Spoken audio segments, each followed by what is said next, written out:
Cette histoire prend la France comme exemple, mais ce que vous allez lire pourrait se produire presque partout.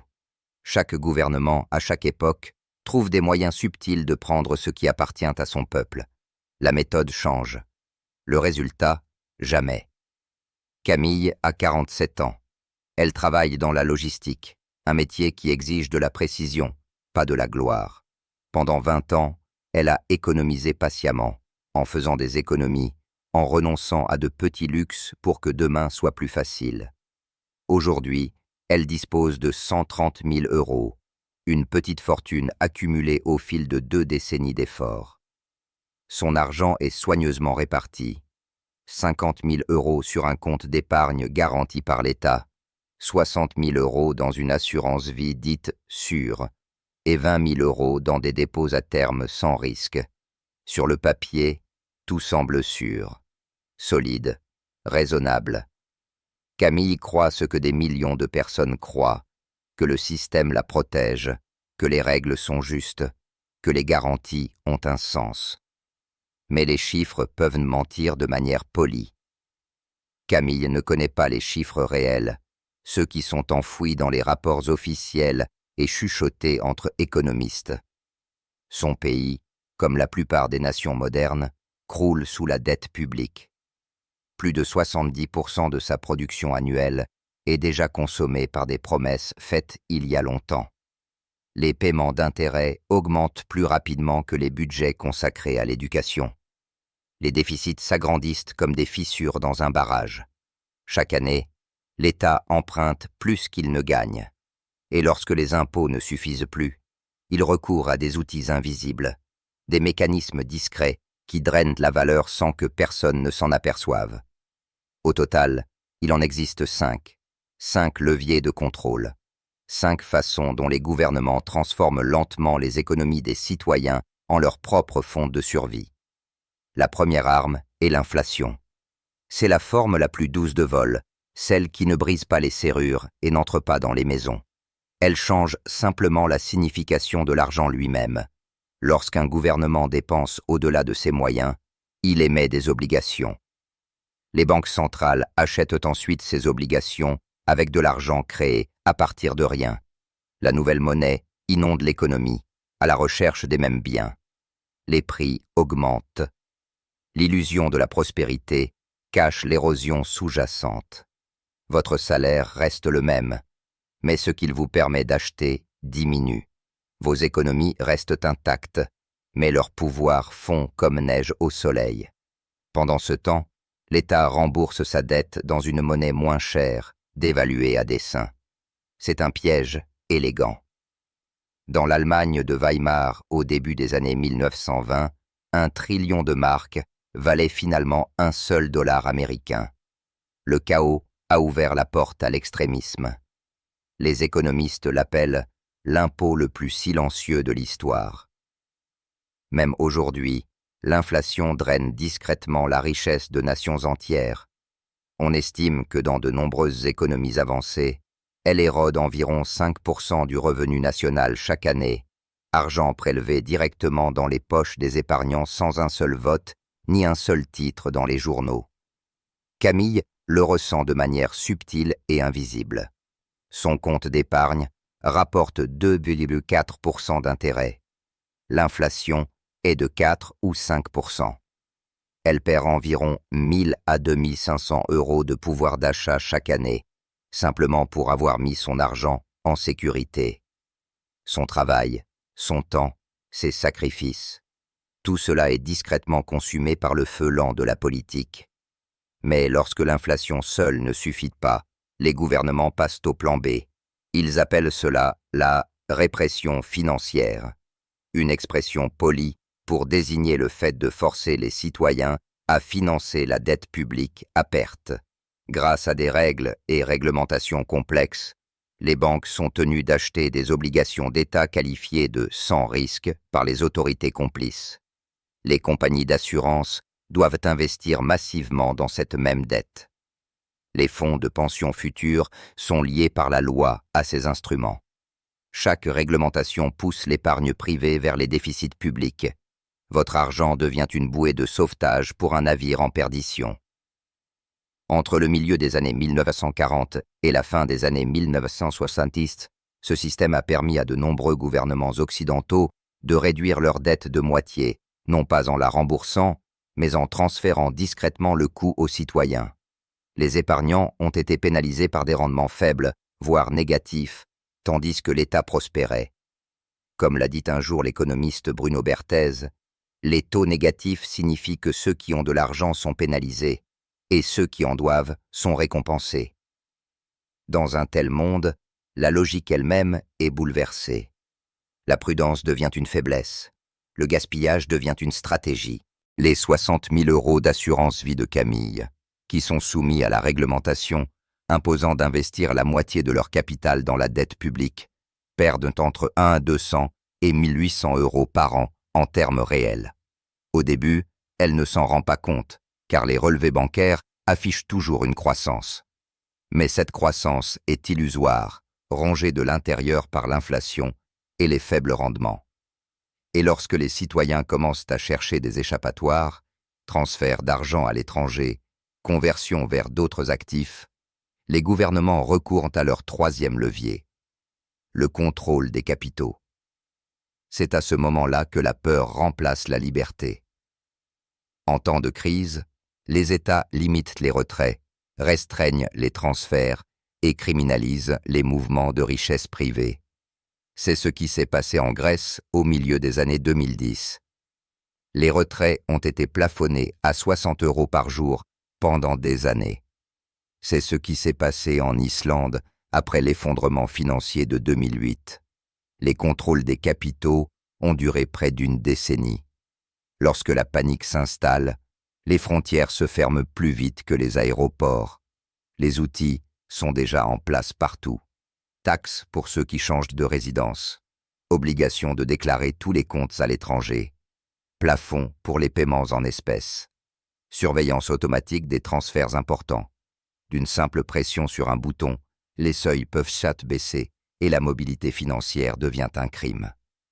Camille ne le sait pas encore, mais si elle essaie un jour de transférer ses économies vers une banque étrangère pour plus de sécurité, elle devra s'acquitter d'une taxe de sortie de 30%, faire des déclarations obligatoires et respecter des limites sur les espèces physiques.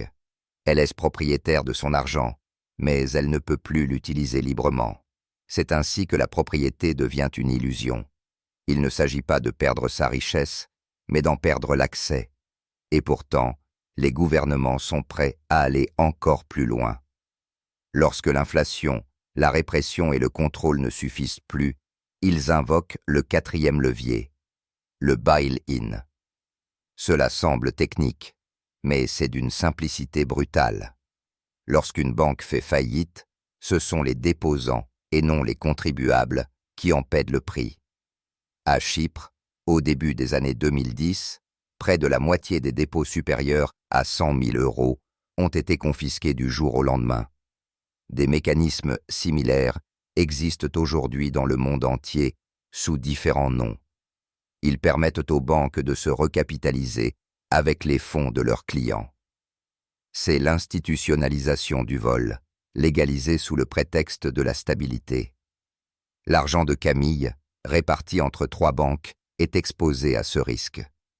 Si le système s'effondre sous le poids de la dette publique, comme cela s'est déjà produit, ces pertes pourraient se situer entre 30 et 50 000 €.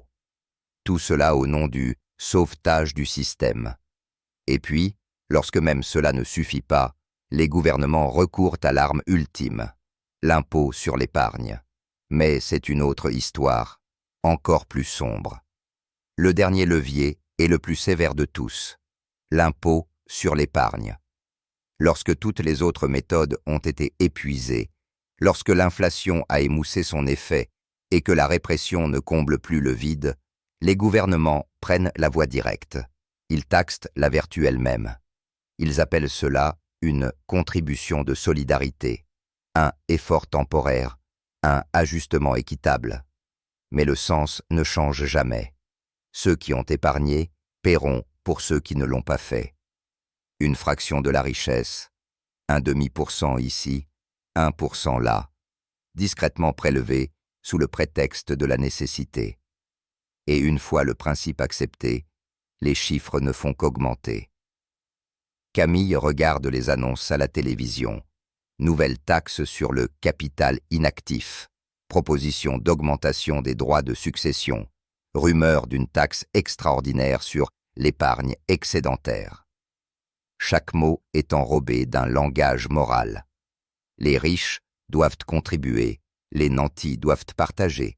Tout le monde doit aider à financer la reprise. Mais derrière les slogans se cache la même vieille vérité. Il est plus facile de taxer ce qui existe déjà que de construire quelque chose de nouveau. Pour Camille, le calcul est cruel. Sur ces 130 000 euros, un prélèvement progressif de seulement 2 à 4% lui ferait perdre des milliers d'euros chaque année.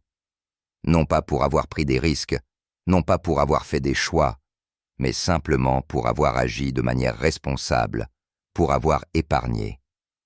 Au fil des décennies, l'histoire répète ce schéma. Au début des années 1980, de nouveaux impôts sur la fortune ont fait fuir des milliards de capitaux de plusieurs pays européens. Des centaines de milliers d'emplois ont disparu avec eux. Pourtant, les politiciens n'ont rien appris. Chaque crise ravive la même idée, habillée d'une nouvelle rhétorique, promettant la justice, mais entraînant la stagnation. À présent, le piège est complet. L'inflation érode, la répression contraint, les contrôles emprisonnent, les renflouements internes confisquent et la fiscalité punit. Chaque levier alimente le suivant jusqu'à ce que la richesse privée devienne une ressource publique. L'illusion du choix s'estompe, mais tout le monde ne reste pas impuissant. Camille, autrefois confiante et toujours prudente, commence à voir le schéma se dessiner. Les chiffres, les règles, le remaniement discret des responsabilités, tout pointe dans une seule direction. Elle comprend que la seule véritable sécurité se trouve au-delà des frontières, au-delà des systèmes uniques, au-delà de la panique d'un seul gouvernement. Elle commence à agir tant qu'elle le peut encore. Tout d'abord, elle diversifie ses placements. Une partie de ses économies est investie dans des actifs tangibles. De l'or physique stocké à l'étranger, non pas sous forme de promesses sur papier, mais sous forme de métal réel. Cela ne rapportera pas de dividendes, mais ne disparaîtra pas en cas de changement de politique. Une autre partie est investie dans des monnaies numériques décentralisées, peut-être volatiles, mais échappant au contrôle traditionnel. Ensuite, elle ouvre un compte dans une autre juridiction, régie par des lois différentes, non pas pour se cacher, mais pour équilibrer. Elle apprend que le filet de sécurité de chaque nation est aussi une laisse, et que répartir les risques est un acte de prudence, et non de rébellion. Camille étudie les cadres juridiques que les autres ignorent. Certains véhicules d'investissement dans des pays neutres protègent les clients contre les saisies nationales. Certains contrats d'assurance-vie, structurés au Luxembourg ou à Singapour, sont protégés par des traités internationaux. En maîtrisant les règles, au lieu de les craindre, elle commence à renverser la situation. Elle apprend également la retenue. Elle garde ses comptes locaux réglementés à un niveau modeste, juste assez pour éviter d'attirer l'attention, mais jamais assez pour devenir l'otage de la politique nationale. Elle place certains avoirs dans une fiducie familiale, ce qui rend leur imposition arbitraire plus difficile. Elle utilise toutes les brèches juridiques encore disponibles, toutes les portes non fermées dans le labyrinthe bureaucratique. Ce n'est pas de la rébellion, c'est de l'adaptation, car Camille sait que lorsqu'un système commence à se nourrir de ses citoyens, la survie devient une responsabilité privée. La leçon va au-delà de son histoire. Tous les épargnants, dans tous les pays développés, sont confrontés à la même équation. Lorsque la dette publique dépasse 100% de la production économique, lorsque les déficits doublent les limites officielles, la confiscation devient une question de mathématiques et non plus de politique. La forme peut varier. Une taxe de solidarité temporaire dans un pays, une contribution sur la fortune dans un autre, mais le fond est identique. Les gouvernements annoncent rarement qu'ils saisissent des richesses. Ils parlent de stabilité, de réforme, de modernisation. Pourtant, le résultat est le même. Le transfert silencieux de valeur des prudents vers les puissants. Camille ne croit plus aux garanties. Elle croit en la structure. Elle ne fait plus confiance aux promesses. Elle fait confiance à la diversification. Elle a appris que le papier sur lequel est écrit « Votre dépôt est assuré jusqu'à 100 000 € » vaut moins que l'encre avec laquelle il est imprimé lorsque l'assureur fait faillite. Elle construit donc sa propre assurance. Ses actifs s'étendent désormais à plusieurs pays, devises et législations. L'immobilier dans un pays, les métaux dans un autre, les flux de trésorerie dans un troisième. Elle investit dans les forêts, les terres agricoles et l'art, des biens qui conservent leur valeur même lorsque les chiffres s'effondrent. Elle préfère le tangible au virtuel, le réel au théorique, la substance à l'histoire. Il ne s'agit pas de cupidité, il s'agit de dignité. Lorsque la prochaine crise surviendra, et elle surviendra, elle n'aura pas à mendier pour avoir accès à son propre travail. Elle détiendra toujours quelque chose qui ne peut être gelé par décret. Car ce que l'État ne peut imprimer, il ne peut le dévaluer. Ce qu'il ne peut saisir, il ne peut le détruire. La tempête qui s'annonce n'est pas française, elle est mondiale. Toutes les banques centrales, tous les trésors publics, tous les ministères des Finances sont en équilibre sur le même fil. Trop de dettes, trop peu de croissance, trop de promesses. Les outils qu'ils utilisent sont les mêmes que ceux que Camille a appris à reconnaître. L'inflation comme anesthésiant, la réglementation comme cage, le contrôle comme remède, la confiscation comme politique. Et pourtant, l'histoire montre une autre vérité constante. Chaque fois que le système va trop loin, quelques personnes se retirent tôt, lisant les signes que les autres ignorent. Elles deviennent les survivantes, celles qui ont encore quelque chose à la fin de la tempête. L'histoire de Camille n'est pas une histoire d'évasion. C'est une histoire de prise de conscience. Il s'agit de voir au-delà des slogans avant qu'ils ne se transforment en loi. Il s'agit de comprendre que la sécurité financière n'est jamais acquise. Elle se construit, se protège et se défend grâce à la connaissance. En fin de compte, l'argent est plus qu'une simple monnaie. C'est une liberté condensée, la capacité d'agir, de bouger, de choisir. Lorsque cette liberté est piégée, la vie elle-même se rétrécit. Les gouvernements peuvent contrôler les flux financiers, mais ils ne peuvent pas contrôler la volonté de se préparer. Ils peuvent fermer les frontières, mais pas les esprits. Ils peuvent taxer la richesse, mais pas la prévoyance. Camille agit avant que les portes ne se ferment.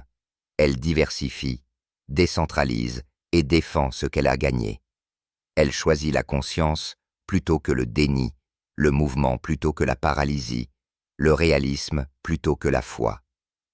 Et lorsque la prochaine tempête économique frappera, que ce soit à Paris, Berlin, New York ou Tokyo, elle ne restera pas les bras croisés à regarder les écrans s'éteindre. Elle sera déjà en terrain plus sûr, car la véritable défense ne se cache pas dans des comptes offshore ou des coffres-forts remplis d'or. Elle commence dans l'esprit, dans la compréhension du jeu, avant d'être obligé d'y jouer. En fin de compte, chaque citoyen doit faire un choix. Attendre que le système décide à sa place ou agir tant qu'il est encore possible de choisir. Camille a fait son choix, et l'histoire, une fois de plus, décidera qui était éveillé lorsque les lumières ont commencé à clignoter.